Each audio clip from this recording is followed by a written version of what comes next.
साजिद तारड़ साहब, thank you very much for your precious time. जनाब brigadier Masood साहब, आपका बहुत शुक्रिया। पहले आपकी तरफ से आपकी तरफ आता हूँ साजिद तारड़ साहब, आपको मुबारकबाद हो, आपकी पार्टी जीत गई है। और सेकंडली ये बताइए कि कुछ बड़े अजीब लोग एक देख रहे हैं बड़े तजस्सुस से जो बातें आके की हैं उन्होंने अपनी स्पीच में, और फिर कुछ उन्होंने फैसले भी किए हैं। कुछ उन्होंने 1600 लोग जिन्होंने कैपिटल हिल पे हमला किया था उनकी उन्होंने एमनेस्टी भी कर दी, या जो भी उसे कहते हैं आप, पार्डन कर दिया। और पनामा कनाल पर वापसी की भी बात करें और हाई टैरिफ्स की बात कर रहे हैं। What kind of world is बन रही है ट्रंप साहब के आने के बाद? खुशगवार है या इस पे हमें कुछ खौफ भी दामनगीर है? कैसे वजाहत करेंगे जनाब साजिद तारड़ साहब? थैंक यू सो मच कायसा। सबसे पहले तो मैं बताना चाहूंगा कि you are my favourite anchor on the TV. I always enjoy talking to you. एक तो ये आपको बताना चाहता हूं, थैंक यू। 4 सवाल आपने किए हैं कि सबसे पहला सवाल ये है कि किस तरह की एडमिनिस्ट्रेशन होगी। जब से डोनाल्ड ट्रंप साहब 5 नवंबर से जीते हैं 20 जनवरी तक उनकी 2 महीनों की परफॉर्मेंस जो है बिफोर टेकिंग ओवर, वो जो बाइडेन के 4 सालों से भारी है, इसमें नजर आ रहा है। डोनाल्ड ट्रंप साहब ने अपनी स्पीचेस के अंदर कहा है कि ट्रंप इफेक्ट है दुनिया के ऊपर इस वक्त, और उन्होंने पूरी दुनिया को शेकअप किया है, प्रेशर क्रिएट किया है। और जो उनकी बुक है जिसमें वो कहते हैं आर्ट ऑफ डील, वो पहले एक प्रेशर क्रिएट करते हैं नेगोशिएट करने से पहले, और कई ऑब्जेक्टिव वो टेक ओवर करने से पहले ही हासिल कर चुके हैं, जिसमें नंबर 1 गाजा है, दूसरा ग्रीनलैंड के अंदर बेस को एक्सपेंड करने की बात हो चुकी है, मैक्सिको पहले ही वादा कर चुका है कि वो अमेरिका के साथ काम करेगा, लोगों को रोकेगा, और तीसरा इस वक्त जो उन्होंने कनाडा के बारे में स्टेटमेंट दी थी, जस्टिन ट्रूडो जो कि फार लेफ्ट को रिप्रेजेंट करते थे, कैनेडियन इकोनॉमी खत्म हो चुकी थी, वो रिजाइन कर चुके हैं। तो ये उनकी अचीवमेंट है 20 जनवरी से पहले की। उसके बाद मैं बार बार, और मैं ना सिर्फ 2016 से डोनाल्ड ट्रंप साहब के साथ हूं, बल्कि मैं उनके साथ हमेशा ट्रेवल करता रहा हूं दोनों कैंपेन्स के अंदर, सिर्फ इस चीज को समझने के लिए कि इनका माइंडसेट क्या है। एक तो ये बताना चाहूंगा कि डोनाल्ड ट्रंप 1.0 और डोनाल्ड ट्रंप 2.0 के अंदर बहुत ज्यादा डिफरेंस होगा। उस वक्त हालात कुछ और थे, आज हालात कुछ और हैं। डोनाल्ड ट्रंप साहब की कैंपेन की स्पीचेस कुछ और थी, लेकिन जीतने के बाद ब्रिगेडियर साहब मैं आपकी तरफ आऊंगा। एक तो जो ट्रंप ने कल हलफ उठाने के बाद एक ऐलानात किए हैं, बड़े अजीब ऐलानात हैं जो लग रहे हैं, वो कितने काबिल अमल हैं, एक तो ये फरमाइएगा। दूसरा, चीन की बात की है उन्होंने खास तौर पर। एक जानब जो है वो ट्रंप बात करते हैं कि चीन के साथ हम तजारत करेंगे, वो जंग की जो है वो बिल्कुल मुखालफत करते हैं, लेकिन दूसरी जानब वो कहते हैं कि पनामा में चीन का अमल दखल है, हम कब्जा वापस लेंगे।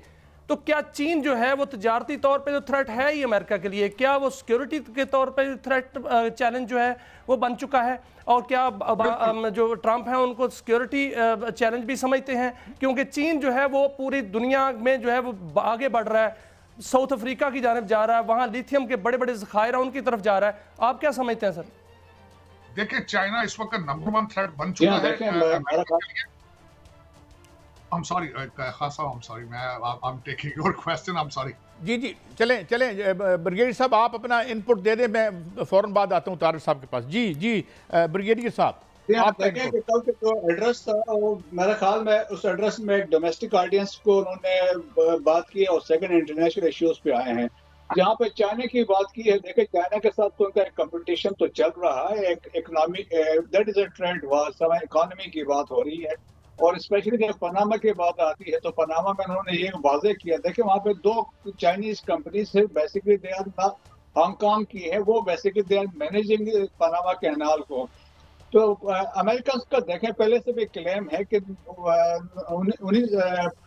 मेरे ख्याल में 1904 से लेकर 1924 तक ये पनामा कैनाल बनी थी, और प्रेसिडेंट ने ये भी कहा कि हमारी इतनी इसमें कुर्बानियां हैं, और फिर कुछ काफी अरसे तक अमेरिकन इसको मैनेज भी करते रहे हैं।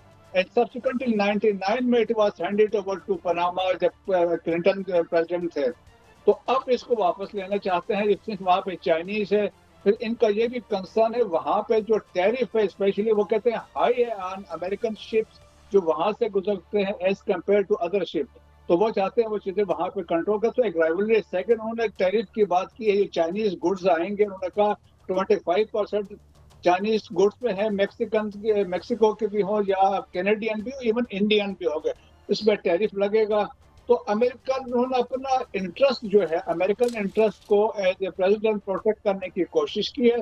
तो मेरा ख्याल में अपने नेशनल इंटरेस्ट में उन्होंने ये स्टेटमेंट दी हैं चीजें, और अकॉर्डिंगली इज गोइंग टू, मेरा ख्याल में एक बड़ा सीरियस डेवलपमेंट होगी इन केस वो पनामा को जाके टेक ओवर करते हैं। तो इसमें हो सकता है काफी रिजल्टमेंट आए, यूरोपियन यूनियन में रिजल्टमेंट हो, नेटो मेंबर्स में इसमें रिजल्टमेंट हो सकती है, इवन बाकी कंट्रीज में भी। तो लोग कुछ इसको लेते हैं टेरिटोरियल एक्सपेंशन के हिसाब से, कि वो एक इस सोच के साथ आए हैं। आज के कल की स्पीच में उन्होंने कनाडा का जिक्र नहीं किया, तो मैं और मेक्सिको की बात नहीं की है, लेकिन वो बॉर्डर की उन्होंने बात की है। तो मेरा ख्याल में एक सीरियस किस्म की डेवलपमेंट होगी इन केस वो पनामा पे जाते हैं। चलें, मैं इसी बात पे आता हूँ आपकी तरफ। साजिद तारड़ साहब, आप क्या समझते हैं कि this will be a peaceful affair for the rest of the world, being the most powerful man under the sun? और फिर ग्रीनलैंड के हवाले से भी हमें ज़रा इनपुट दे दें साजिद साहब। मैं इसमें बताना ये चाह रहा था कि चाइना की नेवल एक्सपेंशन की तरफ अगर देखा जाए तो इस वक्त बहुत बड़ी बहुत बड़ी थ्रेट है अमेरिका के लिए इस वक्त। बल्कि चाइना की इकॉनमी इसीलिए स्लगिश है कि वो इकॉनमी से पैसे निकाल के नेवी अपनी जो आर्मी के ऊपर ज्यादा एक्सपेंसेस कर रहे हैं। दूसरा पॉइंट ये बताना चाहूंगा कि अमेरिका की तरक्की का सीक्रेट मॉनरो डॉक्ट्रिन था कि वो अपने बैकयार्ड में किसी सुपर पावर को नहीं आने देंगे। वो कंप्रोमाइज हो चुका है। पिछले 12 साल से पेरो के अंदर चाइना ने डीप सी पोर्ट बना ली है और पनामा कनाल को उन्होंने टेक ओवर कर लिया है।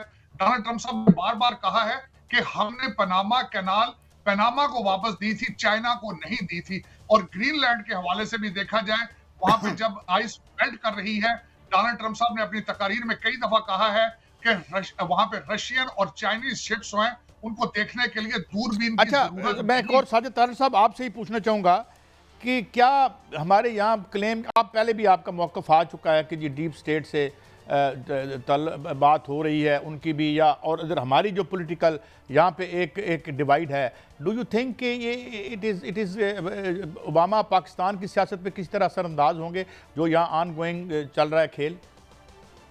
देखिए, इस वक्त भी आपकी स्टेट के रिलेशनशिप अमेरिका के साथ बिल्कुल ठीक है। मैं उसके दो मिसालें देना चाहूंगा। एक इशारा तो अगले दिन वर्ल्ड बैंक की तरफ से आया है जिन्होंने $20 बिलियन की कमिटमेंट दी है। दूसरा इशारा मैं ये दूंगा कि आपकी स्टेट के रिलेशनशिप सऊदी अरेबिया और मोहम्मद बिन सलमान के साथ इस वक्त एक्सीलेंट है। यूएई जो कि एक बहुत बड़ा पार्टनर है अमेरिका का, उनके साथ आपके रिलेशनशिप ठीक हैं। और तीसरा मैं बात बताना चाहूंगा कि हमारे आर्मी चीफ साहब का दौरा अमेरिका का, इट वाज वेरी सक्सेसफुल दौरा। तो इस सर्कमस्टांसेस में मैं नहीं समझता कि डोनाल्ड ट्रंप साहब इस चीज की जरूरत समझे कि वो एक इंडिपेंडेंट स्टेट के अंदर, एक सॉवरेन स्टेट के अंदर आके उनके जुडिशियल मामलात के अंदर वो उनको पोक करें। हालांकि और इसके बावजूद कि उनके टेबल के ऊपर एक बहुत बड़ा मैंडेट है, टाइम कम है, मुकाबला सख्त है। 12 साल का सोशलिस्ट एजेंडा उन्होंने 2 साल में सफाई करनी है। तो मैं नहीं समझता कि पाकिस्तान के अंदर किसी किस्म का शेकअप होगा।